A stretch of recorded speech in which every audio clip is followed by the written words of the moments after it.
How many of you are parents currently or plan to become one in the future? I want you to take a second to think about this because, as you may know, parenting is not an easy job since there are so many layers to it. If you answered yes to the questions about wanting to become a parent or already being one, then this definitely applies to you.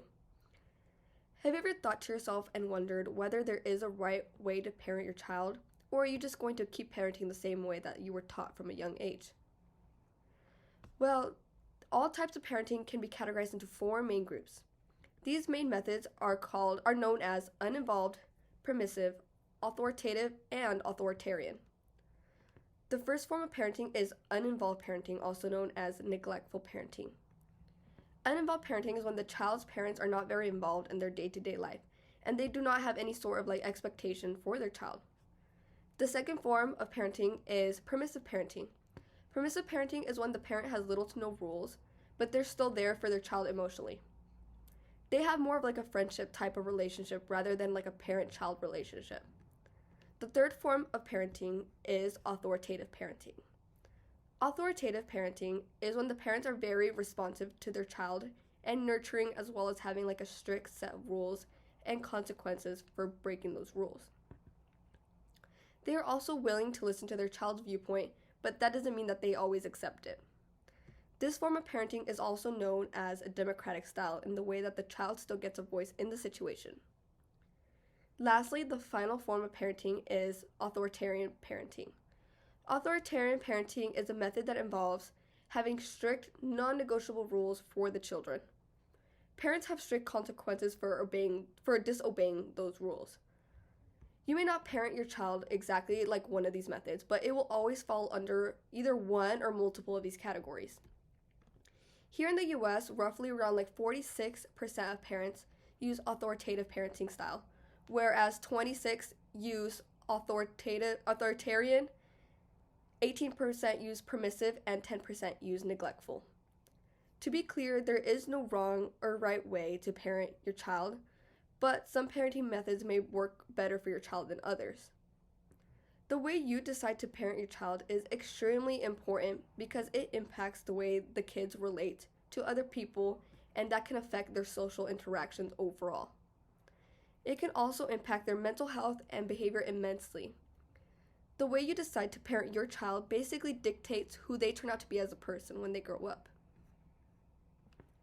What is a problem when it comes to parenting if there isn't any wrong way? Well, the problem is that many parents are not open to other types of parenting, even though it could really benefit their child more than the method that they are using now. As parents, it is extremely important to be open-minded to these different methods because the parenting technique that you may be using now may be causing your child more harm than good, but it can be hard to tell what the different impacts are if you decide to be closed-minded about that issue.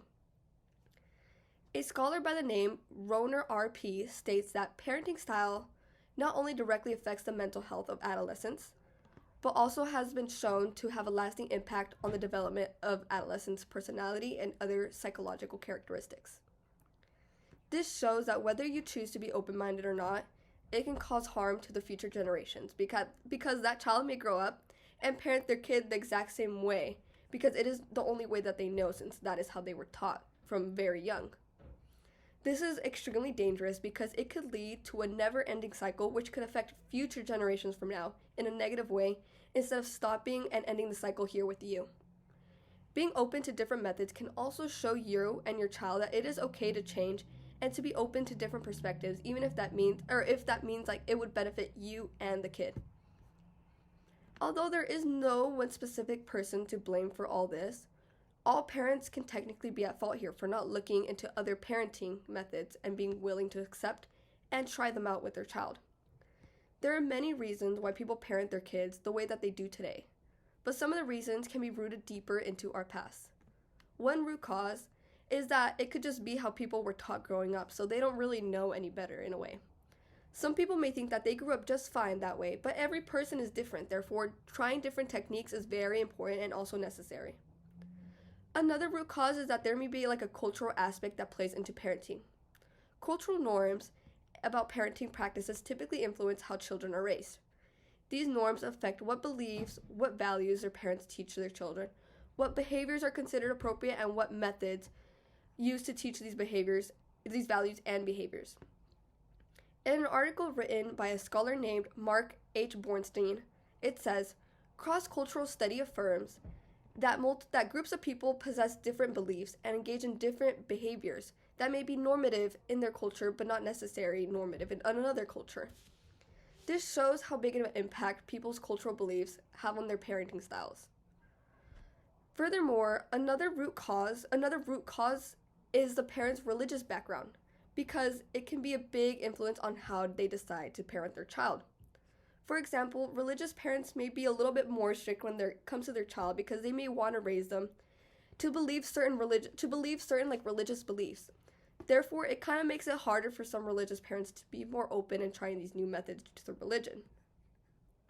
What are some solutions to fixing this type of mindset when it comes to parenting your child? Well, one solution is that we can help spread awareness on the different types of parenting, because it could be possible that people parent their kid a certain way only because they have not been exposed to different methods. Once they have the knowledge of different parenting methods, then they can decide what different method would benefit both them and their child. For those of you that are parents or plan on becoming one in the future, I challenge you to look deeper into what different parenting methods there are and then try it out with your own children. I also want you to share this information with your friends and family to create more awareness about this issue on hand. Thank you so much for your attention.